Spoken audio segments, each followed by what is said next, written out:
जवाब देने का भी हक सरकार को है, क्योंकि वो गोपनीयता की शपथ लेती है।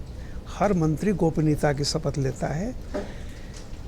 कब देंगे, क्यों नहीं बोल रहे हैं, ऐसा कहीं को नहीं लिखा है कि कम से कम इस तरह के मामलों पर जो देश की एकता, अखंडता, सुरक्षा के लिए है,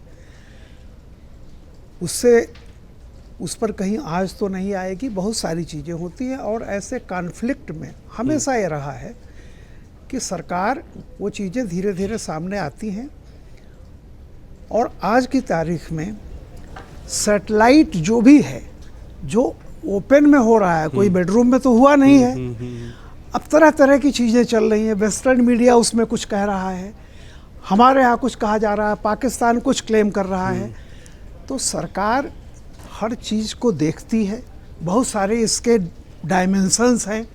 अब मैं उस पर नहीं जाऊँगा क्योंकि मुझे भी नहीं पता है कि चीज़ों का, लेकिन मेरा ये कहना है कि राष्ट्रीय मुद्दों पर थोड़ा बहुत हमें धैर्य भी रखना चाहिए। एक भरोसा होना चाहिए कि सरकार अब ये कह देना कि हमारा विदेश मंत्री मुखबिर है, मैं समझता हूँ कि इस पे क्या प्रतिक्रिया दी जा सकती है। इस तरह की बातें, कल तक आप कह रहे थे कि हम साथ हैं, तो आप मान के चलिए कि कुछ चीज़ें ऐसी होती हैं जो इतनी गोपनीय होती हैं कि पूरे कैबिनेट से भी नहीं वो की जाती साझा। इसीलिए अलग अलग कमेटियां होती हैं, बनी होती हैं। मैं केवल एक चीज़ कह रहा हूं जो मेरा अपना विवेचन है, और ये बहुत पहले ये हमारे साथी बैठे हुए हैं, मैंने पहले भी कहा। आपको याद है कि एप्पल ने जिस दिन ये बात कही थी कि हम चाइना से इंडिया में शिफ्ट करने जा रहे हैं, उसके 10 दिन के बाद ठीक पहलगाम की घटना होती है। और आज ट्रंप ने कह दिया है कि 25% लेंगे अगर इंडिया कहीं से बना के भेजा। मैं कह रहा हूँ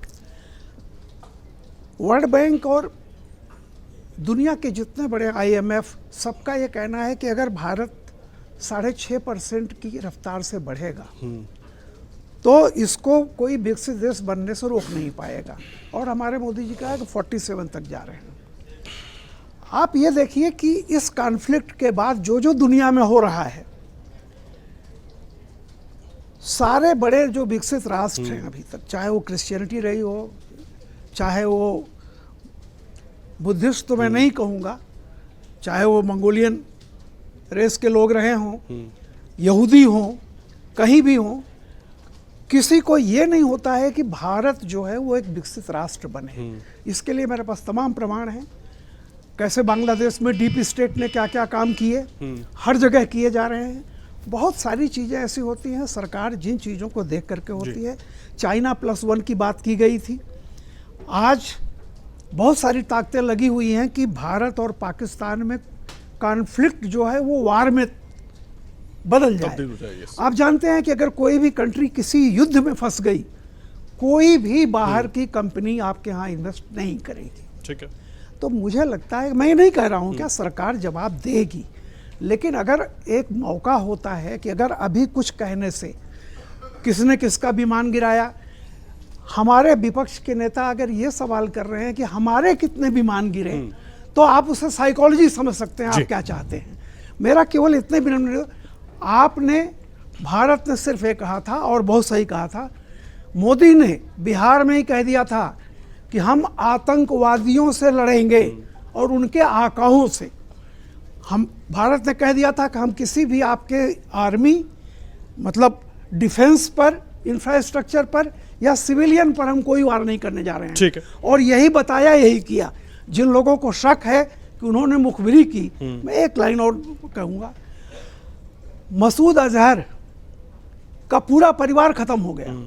वो कह रहा है कि मैं, इससे अच्छा तो मैं मर गया होता। तो जयशंकर ने अगर बता दिया था तो मसूद अजहर के 14 लोग उसके परिवार के मारे गए। बहुत अच्छा है, कम से कम लश्कर-ए-तैयबा और दूसरा जो संगठन है उसकी जो बिल्डिंगें हुई हैं वो तो दुनिया में पूरा दिखाया गया है। तो मेरा ये कहना है कि राष्ट्र हित में कभी कभी पार्टी हित को राष्ट्र से ऊपर नहीं रखना चाहिए, ये हमेशा ख्याल रखना चाहिए। मुझे लगता है विपक्ष यही गलती कर रहा है। अगर आप ये वीडियो YouTube पर देख रहे हैं तो हमारे चैनल को सब्सक्राइब कर बेल आइकन दबाएं और Facebook पर देख रहे हैं तो हमारे पेज को लाइक करें।